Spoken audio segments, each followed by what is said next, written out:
Top of the 7th now. In case you missed it, bottom of the 6th, Rutgers-Newark had a big rally topped off by a Janiah Smith 2 RBI double to give them back the lead. So it's now a 3-2 Rutgers-Newark lead as they look to close out this game. The first pitch gets away and to the backstop. Hughes remaining in after getting the pop out to get out of that tough 6th inning situation. She'll face Lugo, Chanchuli, and Bovey in this top of the 7th. The 1-0 to Lugo. In the dirt, ball 2. Lugo 1 for 2, leg down the infield single to start the 5th inning. It was eventually doubled up on a line drive to the first baseman, Maury. 2-0 to Lugo. The pitch just misses inside. So now the count 3 balls and no strikes. St. Joseph's looking to get a potential game-tying base runner aboard. The 3-0 misses outside, and they do a leadoff walk. Samantha Lugo getting aboard to get the inning kicked off. And now it'll be Adriana Chanchuli up aboard. She's 0 for 2 today, grounded out and lined into that double play. Maury again playing quite close in on the first base line, expecting a potential sacrifice situation. And sure enough, she shows bunt. Takes it away as the pitch is low, and that's ball 1. O'Brien at third, also playing in, but not quite as far as Maury. A little closer to the line, though.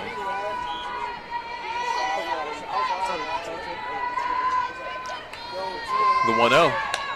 This one, she does get the bunt down, but hits it foul. Evens up the count, 1 ball and a strike. So Rutgers-Newark now just 3 outs away from potentially sweeping this doubleheader against the Golden Knights.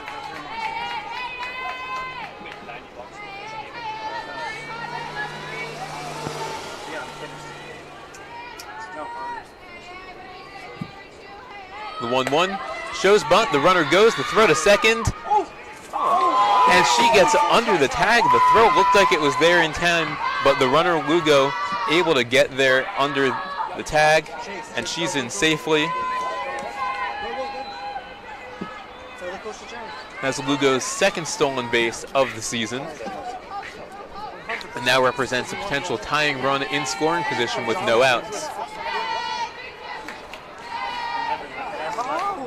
Hughes now behind 2-1. She delivers right down the middle, called strike 2, so 2-2. Lugo takes a couple steps over towards third base, but doesn't think about running. With no outs, runner on second's just about as good as a runner on third, especially in a 1-run game. You don't want to erase that base runner. So 2-2 now, nobody out. The pitch upstairs, ball 3, and that will make the count full. And talked about back in the 6th, the Golden Knights bench getting quite loud, and here they're even louder, cheering on their teammates, looking to get a rally going. But the count is full. Lugo on second. Payoff pitch to Chanchuli. Lined into left field, and that will drop for a base hit. Lugo at third. She will stop there. The throw comes in, cut off by the third baseman, O'Brien. But a single dumped into left field makes it now first and third. Runners at the corner is nobody out. So potential tying run, just 1 base away now for the second baseman, Bovey. Bovey 0 for 2. She's popped out and lined out.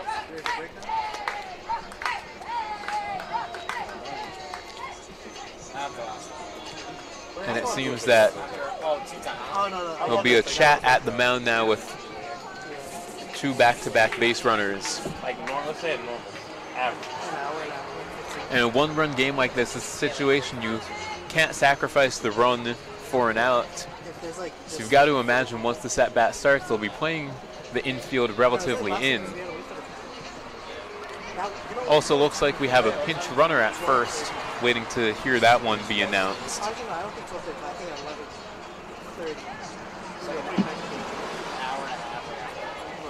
It appears to be Kate Smith, who we saw in game 1 of this doubleheader.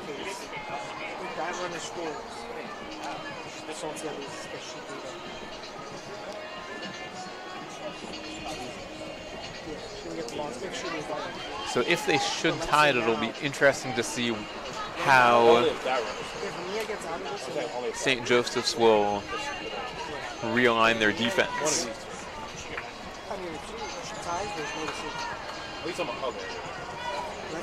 But Smith comes in to pinch run. No stolen base attempts on the year, but clearly they like what they see out of her, putting her as a potential go-ahead run at first base. Meanwhile, also a pitching change for Rutgers Newark. She doesn't. And is that Aquino coming back in? It appears to be so.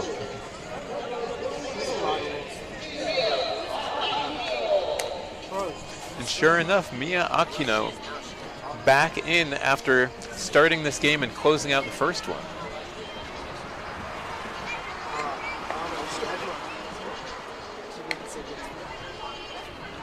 Meanwhile, Hughes just gets the single out back in the 6th inning, so a third of an inning responsible for both base runners, and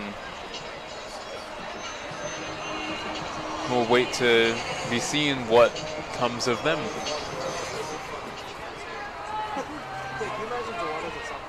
But meanwhile, the second baseman, Brooke Bovey, up to the plate. Again, 0 for 2 on the day. 0 for 4 in the earlier game of this doubleheader. As expected, the infield is in at the corners. Bovey shows bunt, gets the bunt down, back to the pitcher, and she has no play. And it is a tie ball game. So an infield bunt single for Bovey that drives in the tying run, and we've got ourselves a tie ball game as Lugo comes in diving head first. It is now 3-3. And well-placed bunt there.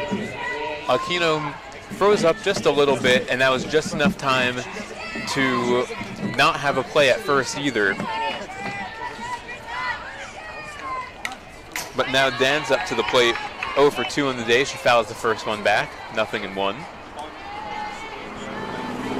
And Lugo really sprinting from the start. There was never going to be a play at home, especially with how well that bunt was placed.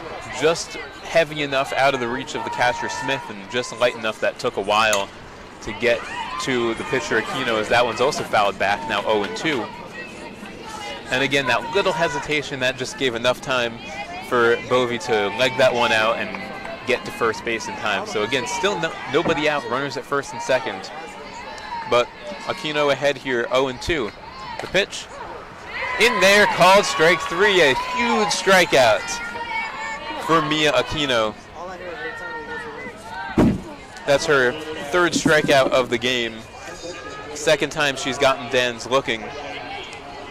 But now it's the top of the lineup for the Golden Knights. Jackie Flannery up to bat. She's 2 for 3, including a single, and came around to score in the 6th. Now up again in the 7th as she takes the first pitch, looking 0-1. So again, that's the pinch runner Smith on second, and Bovey over there at first with that infield bunt single. The 0-1, line down the right field line, foul off the speaker. 0-2. So Flannery has had quite the day for herself so far. She went 2 for 3 tonight, 3 for 4 in the first game of this doubleheader. Now potential chance to do even more damage. That .415 batting average coming into today, certainly getting a bump after today's performance. The 0-2, lined up the middle. The shortstop has it, tries to tag the runner, and does in fact tag her. No play at first, so fielder's choice gets the middle runner. That's Bovey who's out, but Smith makes it to third on the fielder's choice. And Flannery safely at first. There was no play at first after making the tag, but certainly good heads up there getting the go-ahead. It seems there's some discussion there with the umpire, unclear what that's about, but it appears that they're discussing whether she actually made the tag, because the runner Smith or rather Bovey at second is still standing there on second base, although the umpire did signal an out. And they confer, and they confirm that it is in fact an out. Bovey makes her way back to the dugout. So it is a fielder's choice there for Flannery. She's aboard. Runners at the corners again, now 2 outs. This time, Ms. Zagorski up. She is 0 for 3 on the day with a sacrifice.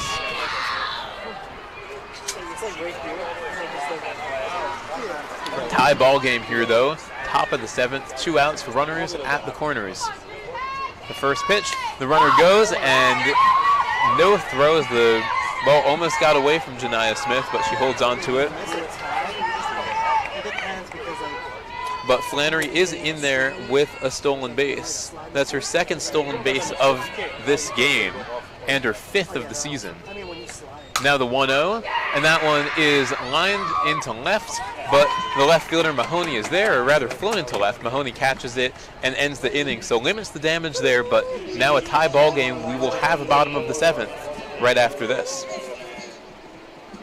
What if I told you that this represents a profound reimagining of how we're educating the next generation of care providers? Rutgers Health created a first-of-its-kind dual doctorate program that combines a pharmacy degree with a medical degree. It's this sort of expertise that's giving Rutgers graduates a leg up on providing the best care possible. Thank you, doctor. It's just one of the ways Rutgers Health is using academic health to breathe new life into education.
Bottom of the 7th. Rutgers Newark looking for a walk-off as Ellery Mahoney takes the first pitch inside. We've got a pitching change to Isabella Dorenzo pitching for St. Joseph's. So Herzig's day is done as that one is grounded foul down the third base line.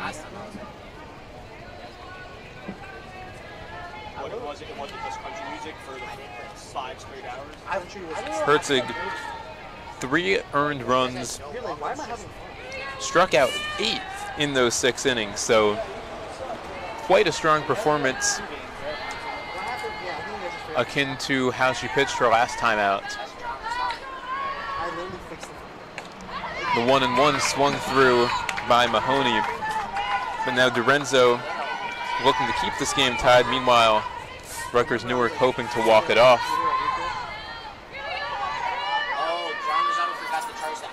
This will be Dorenzo's 5th appearance of the season. Mahoney shows bunt, takes it away, and pitches in the dirt. 2 balls and 2 strikes. Dorenzo a 19.95 ERA on the season, but only 6 2/3 innings thus far. Hitters have hit .538 so far against her this season.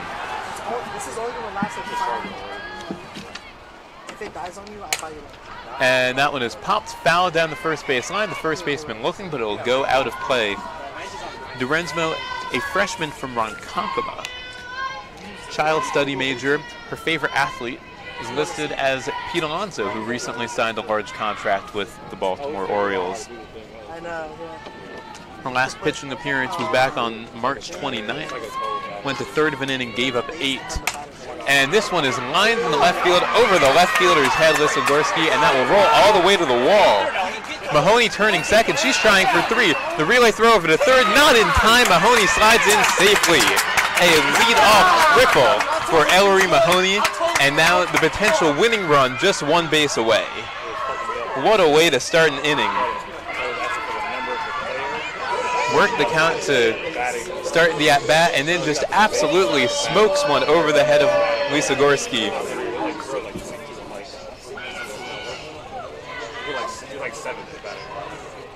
And that brings Laura Abreu up to the plate.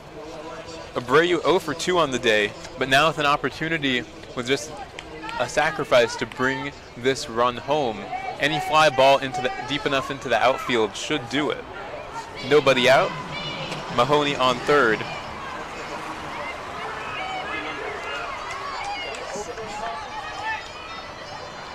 Mahoney, that's her first triple of the season. I'm putting it in right now. This Rutgers Newark team has 8 total, as that first pitch is in the dirt, blocked nicely by Chanchuli. Ball 1. Of course, that block mighty important here, as any ball getting to the backstop could ultimately end the game. The Mahoney on 3rd. The 1-0 to Abreu. Missed outside. 2 balls and no strikes.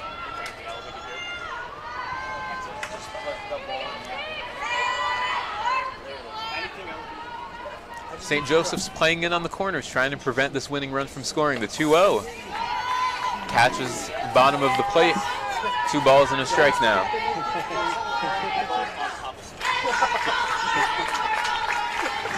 This time it's the Rutgers Newark bench that's getting quite active. 2-1, shows bunt, ball gets away, the runner goes, and she slides in safely. A walk-off wild pitch, and Rutgers Newark wins the ball game 4-3 and sweeps the doubleheader against St. Joseph. What a way to end that ball game! A leadoff triple, and then able to score on the wild pitch. Wins it 4-3. An 8-7 win in game 1, a 4-3 in the nightcap, and that will do it here. They're able to stay competitive throughout, kept that game close, and it pays dividends here in the bottom of the 7th. A walk-off, and Mahoney comes in to score. Great heads-up base running. The ball did not get particularly far, but Mahoney saw that the catcher Chanchuli didn't quite have a good read on it. She's able to make the break, slides in safely, and that's your ball game. 4-3 is your final on a walk-off. Rutgers Newark sweeps the doubleheader.